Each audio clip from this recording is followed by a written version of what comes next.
Hello everybody, today I'm gonna show the Summer Song Island bios and eggs. So yeah. Grantel is a quite cheery feller, but somehow his eyes and mouth are disconnected from his body. Which asks the question on how he can eat if his mouth is disconnected from his own body. Like Grantel doesn't know himself, so I guess that is one of life's greatest mysteries. And also, many people think when a Grantel loses one of his facial features, it's going to take a while to find them. But actually, it doesn't take that long at all. That's because you have actually an extra sense to finding their facial features if they go missing. And also, they really enjoy ice cream sundaes. Bargo's quite violent, but if you don't poke him, you'll be just fine. And also, to his closest friends, he'll let them stand on his back like a skateboard and surf above the living ocean. And also, he enjoys a good bark burger once in a while. When a few monster handlers discovered Turned, all of them thought that was a monster with a nasty sunburn, which that can't be farther from the truth. Well, you see on how they get their signature red and white gradient is quite simple. Well, you see their exclusive diet of strawberries and torchberries and bulbas, and their exposure to the sun will cause sun rays to hit them, letting some red pigment out of the food that they're digesting, which causes their skin to be permanently dyed red. But only the parts that are exposed to the sun. And also, do you really enjoy strawberry ice cream? Akol and his clam critter companions are an unstoppable trio, but it does ask the question on how it got in his clam critter companions and the giant pearls. Well, one night when he was swimming in the living ocean, he found a clam nest and found the deceased body of a clam, some pearls, and two clamlings.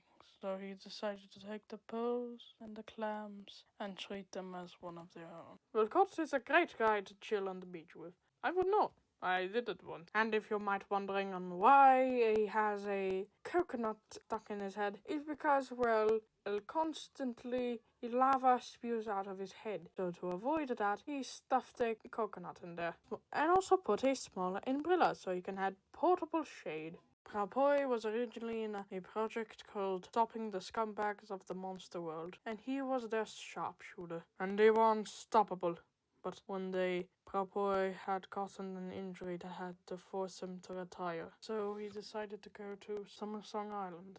And when he got there, after a few days, he realized he finally felt at peace, because back then he had to constantly fight in near-death experiences. But then finally, he can relax. Steveton enjoys to recycle. Well, but unlike the human world, there isn't really trash laying around randomly. It's quite few. But there is some. Like, for example, he used an old surfboard and repurposed it as his guitar. Or like another time, he reused a popsicle stick to help a critter's wing to heal properly. So basically, he's the most eco-friendly monster in the monster world. And also, he really cares for every monster here on Summer Song Island. He cares for them like they're their family and will protect them at all cost. Ticto's quite scared and shy. That's why he has a tiki head on his shell, so he can intimidate any monster. Even though most of the monsters that he's met so far haven't been violent at all. Well, except for Bargo, but he never attacked him, so meh. But when he actually gets along with somebody, he seems to be a quite nice guy to hang out with.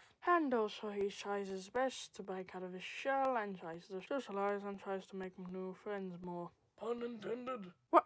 Craig, get out of the recording booth! We're recording! Yeah, I know that, but pun intended. Get out! Alright, fine. Jeez, always so loud. God, I hate him so much. Wait, are we still recording? Scene in Pen's story is quite odd, because on how Ticto dream Scene in Pen into existence, it seems to be from a person's drawing on the internet, which somehow got into Ticto's dreams, even though he has no idea on what the internet is. So, I guess one of life's greatest mysteries.